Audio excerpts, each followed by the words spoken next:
Let's explore League of Legends. This is a super popular multiplayer online battle arena, or a MOBA.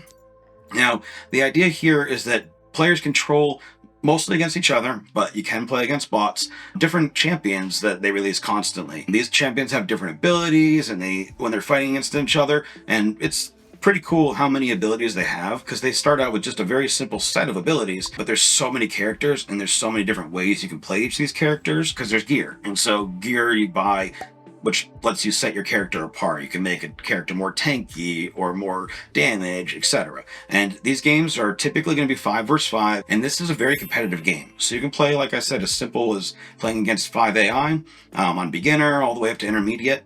Intermediate isn't even that hard usually, but it's definitely good practice. And then playing against regular people in random groups, and then this stuff gets so serious that they actually have competitive leagues for this. They have tournaments for it. These teams train like a sports team. It's kind of insane to see the level of dedication that goes into some of these players playing this League of Legends game. Like I said, it's been out forever. One cool thing about League of Legends is it's free. Now, free is kind of tricky because you can play League of Legends free. You can use any of the characters that they give you, and those characters revolve every week. However, you can also buy characters. Now, this doesn't give you really any cheat or any way to like be way better than other people, but it does allow you to like pick a character and really master it. However, as you play more and more, you'll have different challenges that will reward you, and it will be a slow build up, but you can unlock characters here and there. And so that way, every couple weeks, depending on how much you play, you can get another character unlocked, etc. That way you can play through the free ones, and when you play through all the free ones, you'll have a couple others that you can unlock. One other thing is, I don't, like I said, recommend normally spending money, but they do have a few bundles, and those couple bundles give you a ton of characters for a fairly low amount of money. So definitely look into those kind of options before you start spending, all your money on one character or all your reward points, etc. Now, the strategies that go into this game are just insane. There are some people who are just amazing at this game. So it's one of those games that the skill cap can be really, really high, but the barrier to entry is actually fairly low. Your teammates can kind of make up for you if you're horrible, and in the end, it's just playing games, right? They're a couple 15 minutes, 30 minutes, typically somewhere in that range, and you're going to win or lose. It's that simple. The other team might give up. If that's what happens, then you just play another game.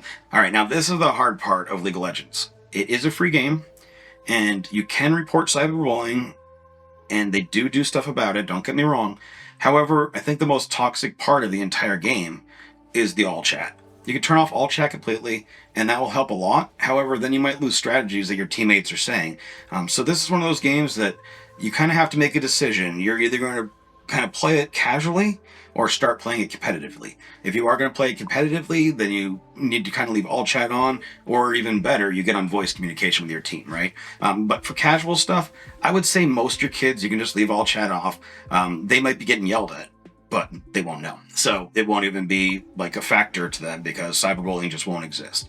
Now, the only other way that could really mess with somebody is it does kind of hurt if you have a team of 5 and one person just gives up or disconnects or just stops playing, because now you have 4 versus 5, so it's obviously much more of a challenge. So if you do really, really frustrate somebody, I guess they could do that. Most people want to finish a game.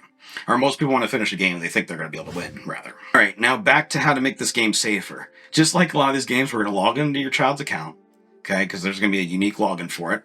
We're going to go to settings, and we want to make sure we set the appropriate restrictions for your child. Also, you can disable chat options from here or limit communications to only friends. You want to make sure your child knows how to use mute and the report features to handle any toxic players, because this game does unfortunately have a lot of toxic players because it has a huge base of people that play it. Now, one other thing you want to talk about with League of Legends, which is a little different than some of these other games, is you do want to talk to your child about their experiences, emphasizing really a lot about sportsmanship and positive communication with your teammates, because once again, this is a team game. There's very few modes of this game, but you really are playing like solo. You're really always playing with a team. And that's why League of Legends is such a fun game, but you really need to know these tips as a parent. Thank you very much.